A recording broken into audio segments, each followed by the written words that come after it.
السلام علیکم ناظرین، آج کا موضوع ہے enlargement of the prostate glands, یعنی کہ پراسٹیٹ گلینڈس کا بڑھ جانا۔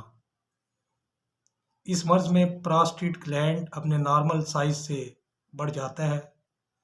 یہ مرض مردوں میں عام طور پر دیکھا جاتا ہے، مگر اس کی لپیٹ میں اکثر 45 سال سے زیادہ عمر کے مرد آتے ہیں۔ یہ بھی ایک نہایت تکلیف دہ مرض ہے۔ اس کی سمٹمز کی بات کی جائے تو مقام سیون پر ابھار سا محسوس ہوتا ہے، اس لیے کہ پراسٹیٹ گلینڈ بڑھ چکا ہوتا ہے۔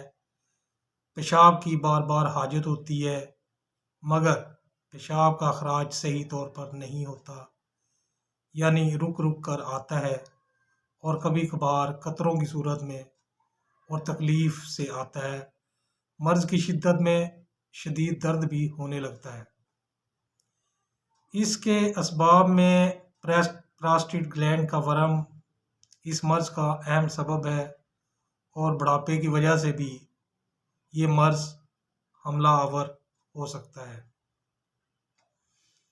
اب آتے ہیں اس کے علاج کی جانب۔ تو پہلی دوا جو کرونک اور ایکیوٹ دونوں کیسز میں استعمال کی جا سکتی ہے وہ ہے سیبل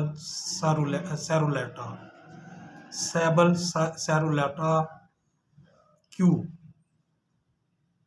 دوسری دوا پراسٹیٹ غدود کے بڑھ جانے میں، خاص کر بوڑھے افراد میں، تو میڈیسن ہوگی کونیم 200۔ تیسرے درجے کی دوا پیشاب کرنے کی مسلسل حاجت کے ساتھ پراسٹیٹ گلینڈ کا بڑھ جانا، تو میڈیسن ہوگی اسٹافیسکیریا 30۔ بوڑھے لوگوں میں پراسٹیٹ گلینڈ کا بڑھ جانا، میڈیسن ہوگی برائٹاکار 200۔ پراسٹیٹ غدود کا بڑھ جانا دل کی تکلیف کے ساتھ، تو دوا ہوگی ڈیجیٹیلس 30۔ جب زخموں کے باعث پراسٹیٹ گلینڈ بڑھ جائے تو دعا ہوگی آرنیکا 200۔ جب پراسٹیٹ گلینڈ میں پیپ پڑ گئی ہو تو دعا ہوگی مرک آیوڈائڈ 30۔ سوزاک کے باعث ہاتھ قسم کی سوزش لاحق ہو جائے تو میڈیسن ہوگی تھوجا 30۔ خنازیری اور تبدیق والے اشخاص میں پراسٹیٹ کا بڑھ جانا، دوا ہوگی آیوڈم 30۔ پیشاب میں خون آتا ہو پراسٹیٹ غدود کی تکالیف کے ساتھ، تو دوا ہوگی اوسیمم کین 3x۔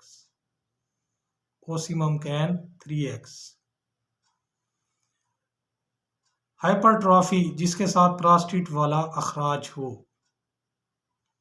دوا ہوگی فاسفورس 30۔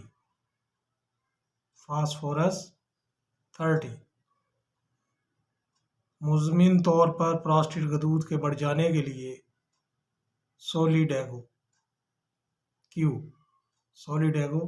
کیو اور ایک اور میڈیسن جو اس سلسلے میں بہت مشہور ہے وہ ہے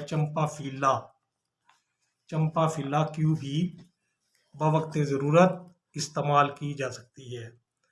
ناظرین کرام، آخر میں ایک بات ضرور کہوں گا کہ کوئی بھی میڈیسن استعمال کرنے سے پہلے اپنے قریبی ڈاکٹر سے لازمی رجوع کریں، کیونکہ ہومیوپیتھک مرض کا نہیں، مریض کا علاج کرتی ہے، اور کوئی بھی دوا علامات کے بغیر اتنا اثر نہیں کرتی جتنا کہ مریض توقع رکھتا ہے۔ لہٰذا اپنے قریبی ڈاکٹر کے پاس جائیے، اپنی تمام علامات سے اسے آگاہ کریں، تاکہ وہ ایک بالمثل دعا جو میں نے بتائی بھی ہے، لیکن ان میں سے بھی ایک دعا ایسی ہوگی جو وہ آپ کے لیے منتخب کر سکتا ہے، آپ کی علامات کو سن کر، دیکھ کر اور جانچ کر۔ اسی کے ساتھ آپ سے اجازت چاہوں گا۔ اللہ پاک آپ کو صحت و سلامتی والی لمبی عمر عطا فرمائے، آمین۔ دعاؤں میں یاد رکھیے گا۔ اللہ حافظ۔